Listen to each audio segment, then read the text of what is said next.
우리는 하나님의 말씀이 우리를 어떻게 그분의 백성으로 만들어 가시는지 보기 위해 이 자리에 모인 말씀 공동체입니다.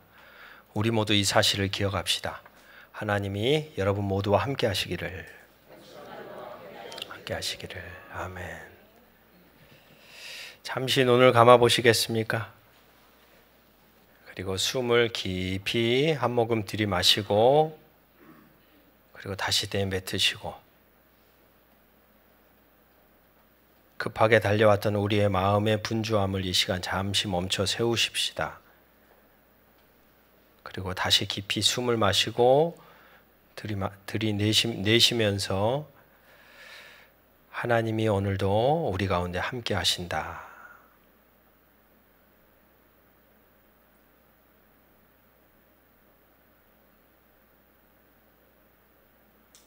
네, 눈을 뜨셔도 좋습니다.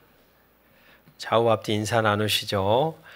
가장 선한 마음을 품고 또 일주일 만에 뵙는 분들도 계신데 축복의 언어로 좌우 앞뒤 바라보시면서 오늘도 만나니까 참 행복합니다.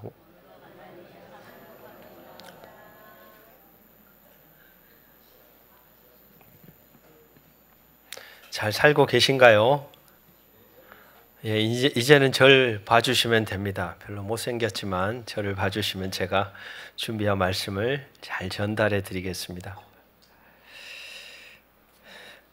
요 며칠부터인가 기온의 변화가 급격하게 일어나고 있죠. 참 기가 막히게 몸이 압니다. 저 같은 경우는 계절이 딱 바뀌면 비염이 딱 와요.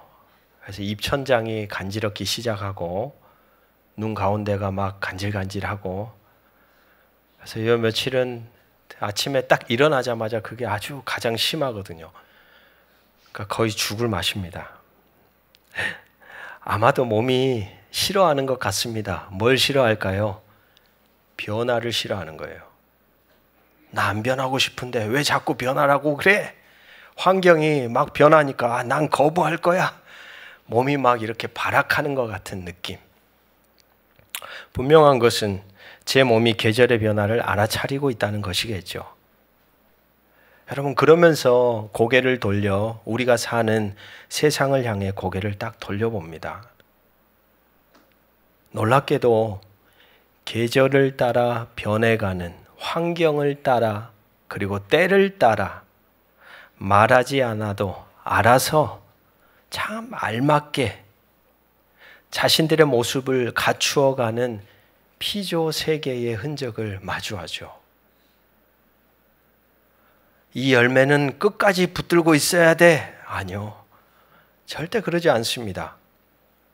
푸르렀던 나뭇 잎사귀가 어느새 열매 맺을 때 되면 노란색으로 변하고, 피었던 꽃은 언제 그랬냐는 듯이 꽃이 지고, 참 사람과는 다르게 놀랍게도 사람을 제외한 이 땅에 존재하는 모든 피조 세계는 때를 따라 움직이고 있다는 거예요. 그것이 그래서 아름다운 것 아닐까요? 꽃이 피는 것만이 아름다운 게 아니라 때가 되니까 지니까 아름다워요. 무성한 열매가 있는 것만이 아름다운 게 아니라 묵묵히 마른 가지가 되어 또 다른 새 날을 준비하며 기다리는 나무가 아름다운 거죠. 그러면서 그런 생각이 드는 거예요. 사람을 제외한 모든 피조 세계는 이렇게 물이 흐르듯이 때에 맞춰서 자연스럽게 아름다움으로 자기의 흔적을 뒤바꾸어 가는데, 유독 만물의 영장이라고 불리는 사람들만이 자리에 맞지 않는, 때에 맞지 않는 옷을 입고 있는 모습을 자주 목격한다는 겁니다. 그 옷이란 존재, 흔적이죠. 삶의 흔적이죠. 분별력을 상실한 채 이리저리 표류하는 위태로운 사람들이 사실 이 땅에 참으로 많습니다. 그러면서 이런 질문이 제게 있었습니다. 그렇다면 이 분별력은 어디서부터 생겨날까? 내 나이에 맞는, 내 환경과 상황에 맞는, 내 처지에 맞는 존재 방식의 옷을 우리는 어떻게 분별해서 입을 수 있을까라는 질문이 제 안에 있었습니다. 그러면서 제가 발견한 답은 바로 이런 거였습니다. 같이 한번 따라해 볼까요? 안전한 자리. 한 번 더 따라해 볼까요? 안전한 만남. 한 번 더 고백합시다. 안전한 관계. 여러분, 오늘 이 예배는 여러분에게 어떤 곳일까요? 그냥 그런 생각이 들어요. 내가 오늘 신앙인인데 오늘 해치워야 되는 거예요. 해치워야 돼. 예배를 해치워야 돼요. 오늘 도장은 찍어야 되겠고 안 가자니 찜찜해. 뭔가 흔적은 남겨야 되겠어요. 해치우기식. 아니요. 사실 이 자리는 상당히 특별한 자리가 되어야 합니다. 왜요? 우리를 만드는 자리거든요. 우리가 새로워지는 자리거든요. 우리가 가던 길이 지금 맞게 가고 있는지, 나는 누구인지, 나는 무엇을 보고 품고 사는지, 내 곁에 있는 사람들과 나는 이어져 있는지, 내 인생의 발자국은 과연 아름다운 열매인가에 대한 질문을 던지며 우리를 만들어가는 자리인 거예요. 해치우기 식이 되어서는 안 돼요. 좀 전에 설교 전에 여러분이 멈추셨던 것처럼 다양한 예배의 자리에 여러분들이 앞으로 인생 가운데 서실 때마다 기억하십시오. 이건 내가 해야 될 숙제의 자리가 아니라 가장 안전한 자리다. 넉넉한 품이 있는 자리다. 내가 어떤 모습으로 와도 늘 품어줄 수 있는 생명이 있는 자리다. 이 생각이 우리 가운데 있어야 되는 거예요.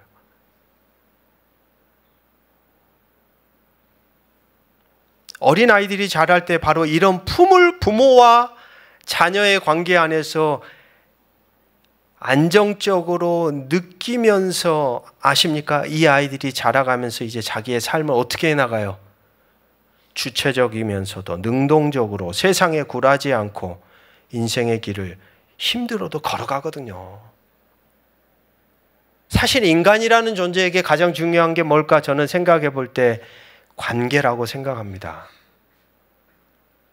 이 관계, 안전한 관계, 안전한 만남, 안전한 자리가 부재하는 순간 사람이라는 존재는 어떻게 되냐면 정서적으로 불안하고 두렵고 결국 어떤 일이 일어나냐면 내가 지금 이것을 해야 될까 말아야 될까를 판단하는 데 있어서 정확한 분별력을 갖추기가 어려워져요. 제가 교우들과 만나고 또는 교회 밖에 많은 사람들을 만나고 이어져서 대화를 나눌 때 공통적으로 제가 발견한 한 가지 사실은 뭐냐면 제가 그들에게 답을 주지 못한다는 거예요. 그들의 삶을 향해 이게 정답입니다. 이건 틀렸습니다. 말할 수 없다는 거예요. 인생은 그렇게 단순하지 않더라고요. 제가 했던 건 딱 하나였습니다. 힘든 마음을 끌어안고 오시면 그냥 안전한 품이 되어준 것, 그 이상도 그 이하도 아니었어요. 그냥 들어드리는 거예요. 괴로워 죽겠어요, 목사님. 왜 그러시는데요? 막 얘기를 하셔요. 같이 듣다 보면 제 눈시울이 붉어지기도 하고 그 마음이 제 마음에 동해서 이 사람을 위한 진정한 기도가 쏟아지기도 하고 그냥 그거 하나예요. 여러분, 오늘날 많은 인생들이 외롭고 고독하고 불안하고 두려운 인생의 길 가운데 방황하는 가장 큰 이유가 뭘까? 저는 한 사람의 인생 안에 이런 안전한 만남과 관계의 자리가 생각보다 없다는 데 있습니다.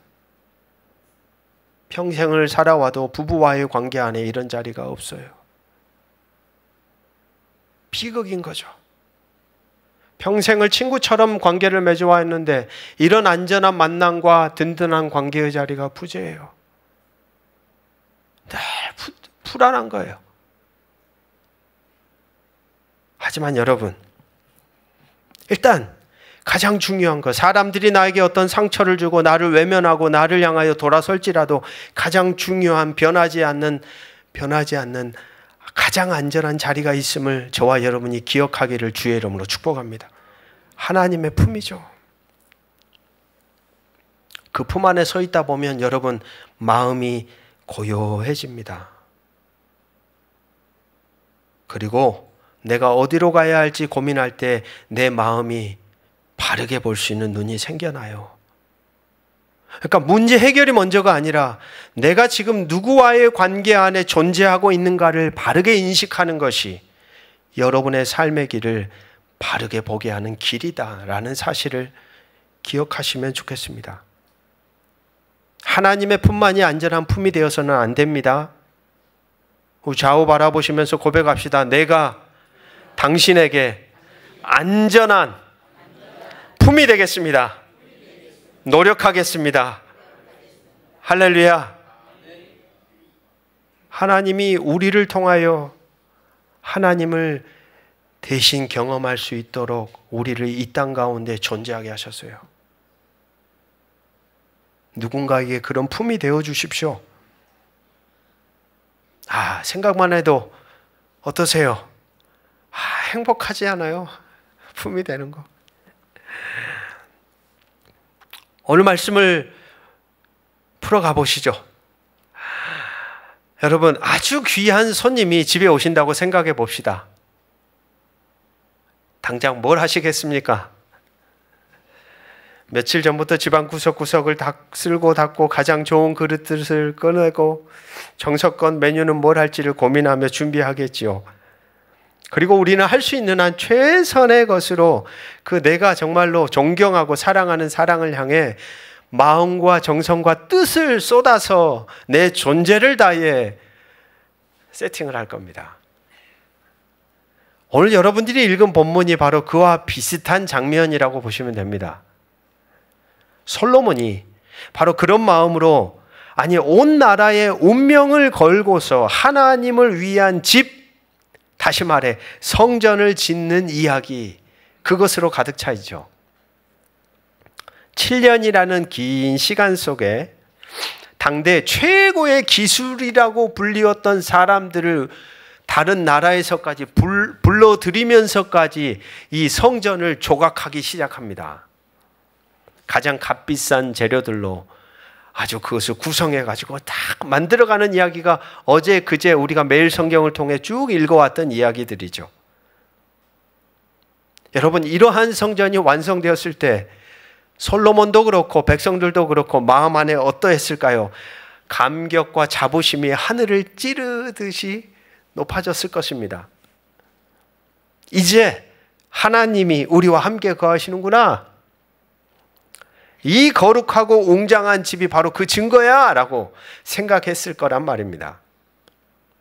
그런데 여러분, 오늘 본문을 보니까 그 가장 이제 결과물이 바쳐지는 그 성전을 드리는 딱 장면, 가장 높은 자리에 딱 서 있을 때에 성전을 봉헌하는 기도를 드리는 솔로몬의 기도의 내용에 귀를 기울여 보면 이상하다는 거예요. 이상하다 못해 상당히 충격적입니다. 솔로몬이 이렇게 말을 합니다. 하나님, 사실 이 집은 주님을 담을 수 없는 너무나도 작은 곳입니다 라고 고백한다는 것이죠. 온 힘을 다해 지은 집 앞에서 이제 하나님 이곳에 임하십시오, 하나님 이곳에서 영광 받으십시오 이렇게 말할 줄 알았는데 그렇게 말하는 게 아니라 하나님에게 이 집은 너무나도 작습니다 라고 하는 되게 역설적인 고백을 한다는 것입니다. 바로 그 질문을 통하여서 오늘 이 시간 여러분들과 한 3가지 정도를 함께 풀어 가도록 하렵니다. 첫 번째입니다. 여러분들이 생각하는 하나님은 어떤 분이신가요? 이 질문은 평생에 걸쳐서 만들어져 가는 겁니다. 어렸을 때는 산타클로스 같은 할아버지가 주는 선물과 같은 하나님일지 몰라요. 근데 그대로는 안 가죠. 신앙을 그래서 여정이라고 부르는 겁니다. 갈수록 보이는 게 달라지고 경험되는 게 달라지고 아는 게 달라지고 처해진 환경과 상황이 달라져 감에 따라 사람이라는 존재는 하나님을 인식하는, 하나님을 발견하는 정의가 갈수록 당연히 어떻게 돼야 돼요? 변해야 되는 거예요. 어렸을 때는 내 부모가 모든 힘을 다 가진 완벽한 힘을 가장 센 아빠처럼 보였을지 모르지만 이제 저희 집 딸들은 압니다. 아빠가 별로 힘이 세지 않다는 것을. 변해가는 거겠죠. 여러분들이 생각하는 하나님은 어떤 분이십니까? 어렸을 때 도와주시는 분, 어려울 때 내 기도에 응답해 주시는 좋은 분, 또는 나에게 익숙하고 친근한 모습으로만 생각하지는 않으신가요? 오늘 솔로몬의 기도 18절에서 그 절정에 이르는 고백이 나옵니다. 하나님이 참으로 사람과 함께 땅에 계시리까? 보소서, 하늘과 하늘들의 하늘이라도 주를 용납하지 못하겠거든 하물며 내가 건축한 이 성전이겠습니까? 하늘과 하늘들의 하늘이라도 주를 용납하지 못한다는 이 말은 다시 말해 이렇게 풀어볼 수 있겠죠. 온 우주 만물을 다 동원한다 하여도 하나님을 담아낼 수 어떻다? 없다는 겁니다. 크신 하나님이라는 거예요. 솔로몬은 알았습니다. 자신이 지은 성전이 역사상 가장 위대한 건축물임을 알았습니다. 그러나 그는 동시에 알았습니다.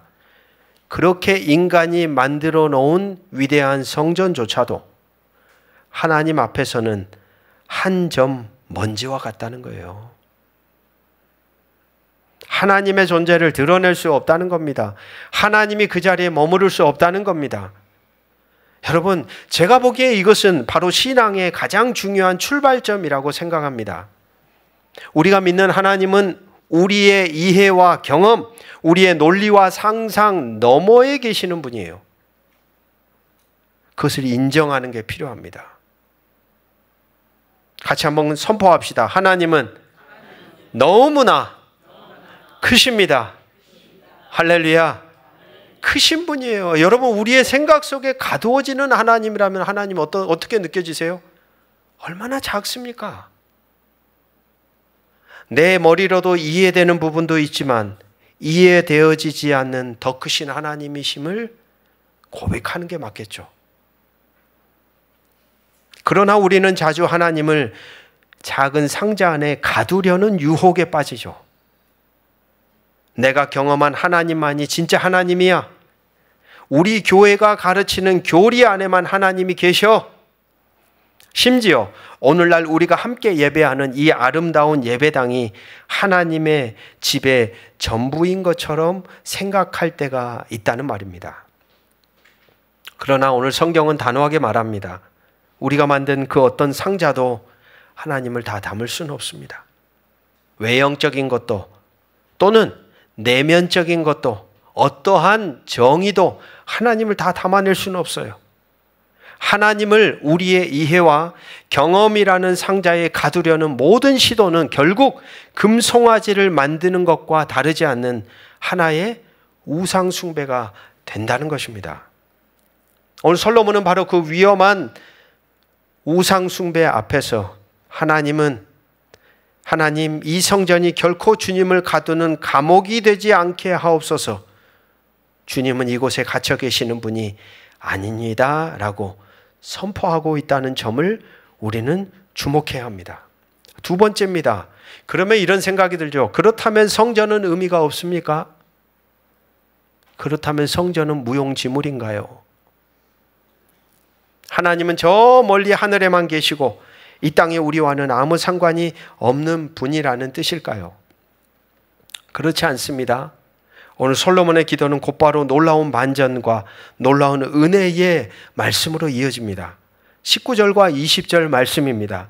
그러나 나의 하나님 여호와여, 주의 종의 기도와 간구를 돌아보시며 20절, 주께서 전에 말씀하시기를 내 이름을 거기에 두리라 하신 곳 이 성전을 향하여 주의 눈이, 같이 한번 고백합시다. 주야로 보시오며. 예, 하나님은 성전 안에 갇혀 계시는 분이 아닙니다. 하지만 성전을 향하여 기도하는 소리에 귀 기울이시는 분이심을 약속합니다. 여기서 이름을 둔다는 건 그냥 간판을 하나 붙였다는 의미가 아니에요. 고대 이스라엘에게 이름이라는 단어는 그 존재의 인격과 명예, 권위 그 자체를 상징하는 말입니다. 즉 하나님의 이름을 거기 두겠다라는 이 메시지는 나의 모든 명예를 걸고서 그곳을 향한 너희의 기도를 내가 듣고 뭐 하겠다? 만나주겠다라는 하나의 보증수표인 것이죠.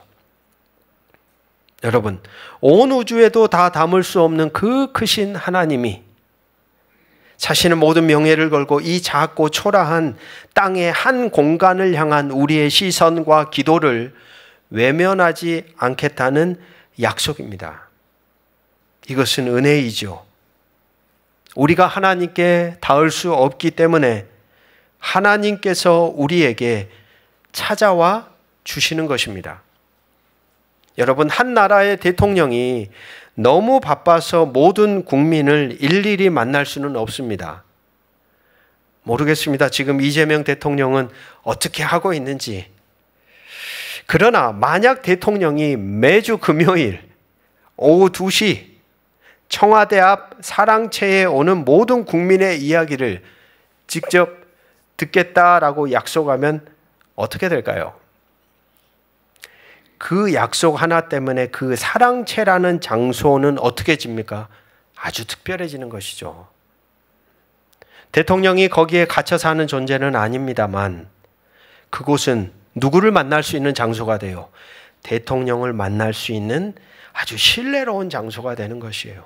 그러니까 성전은 어떻게 보면 그런 의미를 가진 곳이 된다는 말입니다. 온 우주에 계시는 하나님께서 내가 이곳을 향한 너희의 기도에 특별히 귀를 기울이겠다 약속해 주신 은혜의 장소, 바로 그것이 성전이었다라는 사실입니다. 세 번째입니다. 이야기는 여기서 끝나지 않습니다. 솔로몬의 기도는 하나님이 정말로 거기 거하시기 원하시는 집이 어디인지를 우리에게 암시해 줍니다. 14절 말씀을 보십시오. 이스라엘의 하나님 여호와여, 천지에 주와 같은 신이 없나이다. 주께서는 온 마음으로 주 앞에서 행하는 주의 종들에게 언약을 지키시고 인애를 베푸시나이다. 하나님은 누구에게 언약을 지키시고 사랑을 베푸신다고 말씀하고 있습니까? 화려한 건물의 감동에서가 아닙니다. 오늘 말씀을 가만히 눈여겨보니까 온 마음으로 같이 한번 고백합시다. 주 앞에서 행하는 주의 종들에게. 예, 이게 핵심이에요. 온 마음으로 주 앞에서 행하는 주의 종들에게 언약을 지키시고 사랑을 베푸신다는 거예요. 그렇습니다. 하나님께서 참으로 기뻐 거하시는 집은 금과 백향목과 탁월한 기술과 능력으로 만들어진 웅장한 집이 아닙니다. 건물이 아닙니다. 하나님이 정말 거하시기 원하시는 집은 솔로몬이 지은 성전이 아닙니다. 온 마음을 다해 하나님을 사랑하고 그분의 말씀대로 살아가려는 한 사람의 마음, 그 마음이 담겨진 삶입니다. 우리가 하나님을 더 이상 교회 건물이나 종교적인 행위에 가두려 하지 않을 때 역설적으로 하나님은 우리의 삶 전체에 자유롭게 거니시며 임재하시기 시작합니다. 그러니까 여러분, 안타까운 게 뭐냐? 하나님은 교회에만 계셔. 하나님은 거룩한 자리에만 계셔. 아니요, 모든 자리에 계시죠. 하나님은 우리만의 하나님이 아니요, 하나님은 온 세계의 하나님이에요. 근데 자꾸 하나님이라는 존재를 우리가 뭐하기 시작해요? 우리의 이성 속에서 영역을 나누고 이렇게 나누놓고 더 이상 못 들어오게 이렇게 자꾸 분리를 시킨다는 거예요. 자꾸 초라하게 만든다는 거예요. 여러분, 우리가 그런 인식적인 전환이 일어나기 시작할 때 비로소 하나님은 교회에도 계시며 내 가정에도 계시기 시작합니다. 할렐루야. 내가 일하는 직장의 터전에도 계시고 내가 예배하는 자리에도 계십니다. 같이 역사하시는 거예요. 사실은 하나님은 우리의 삶 전체에 자유롭게 거니시며 임재하기 시작합니다. 우리의 일터가 하나님의 성전이 되고 우리의 가정이 하나님 나라의 모형이 되고 우리의 관계가 하나님의 사랑을 증거하는 성소로 바뀌어지기 시작한다는 사실입니다. 우리가 하나님을 우리가 하나님은 너무 크셔서 담을 수 없는 분임을 인정하고 그분 앞에 겸손히 엎드릴 때 하나님은 오히려 우리의 작은 마음, 깨어지기 쉬운 삶 속에 찾아와 거처를 삼으시는 놀라운 역설의 은혜를 베풀어 주십니다. 말씀을 맺습니다. 오늘 솔로몬은 우리에게 이렇게 묻는 것 같습니다. 여러분이 생각하는 하나님의 집은 어디인가요? 혹시 예배당 문고리를 잡는 순간 하나님의 임재는 문 안쪽에 남겨두고 여러분 혼자만의 세상으로 걸어 나가지는 않으셨습니까? 오늘 이 시간 이 예배당을 하나님을 가두는 우리의 소유물이 아니라 담을 수 없는 하나님을 향해 우리의 마음을 활짝 여는 약속의 장소로 다시 하나님께 봉헌합시다. 이곳은 하나님이 갇혀 계신 곳이 아니라 우리가 하나님의 무한하심을 마음껏 만날 수 있고 그분 안에 누릴 수 있고 그분의 임재를 경험하는 복된 장소임을 기억하십시오. 이곳에서 담을 수 없이 크신 하나님을 만나십시오. 그 크신 분이 우리의 작은 기도에도 귀 기울이신다는 은혜에 감격하며 이제 우리의 온 마음과 삶을 하나님이 거하시는 진짜 성전으로 내어 드리십시오. 그리하여 여러분의 일터에서 정직함으로 하나님을 예배하고 여러분의 가정에서 용서와 사랑으로 그분의 임재를 드러내고 만나는 이웃을 향한 작은 친절과 사랑으로 성전의 문을 활짝 여는 삶을 저와 여러분이 살아가셨으면 좋겠습니다. 이 예배당 문을 나서는 우리의 모든 발걸음이 세상 속으로 걸어 들어가는 움직이는 성전의 발걸음이 되기를 주 예수의 이름으로 축복합니다. 기도하겠습니다. 모든 지각에 뛰어난 하나님의 평강이 그리스도 예수 안에서 너희 마음과 생각을 지키시리라. 아멘. 하늘들의 하늘로도 담을 수 없는 아버지 하나님, 우주를 품고도 남으시는 당신의 광대하심 앞에 오늘 우리는 한없이 작아집니다. 너무나 자주 당신을, 그 크신 당신을 내 생각의 상자에 가두고 너무나 쉽게 당신을 이 건물의 벽 안에 소유하려 했던 우리의 어리석음을 고백합니다. 그럼에도 약속의 장소로 우리를 부르시고 작은 신음 같은 기도마저 외면하지 않으시는 당신의 따뜻한 은혜가 고맙습니다. 이제는 금과 돌이 아닌 우리의 마음을 당신의 집으로 내어드립니다. 상처 있고 연약한 우리의 삶을 당신이 거하시는 가장 귀한 보물로 여겨 주시옵소서. 예배당 문고리를 잡고 세상으로 나아갈 때에 우리의 발걸음이 움직이는 성전의 순례가 되게 하시고 우리의 일상이 하나님 나라를 살아내는 거룩한 예배가 되게 하옵소서. 우리 안에 거주하시는 주님, 세상 속에서 당신의 영광을 온전히 드러내는 한 주가 되기를 주 예수 그리스도의 이름으로 간절히 기도드립니다. 아멘. 나눈 말씀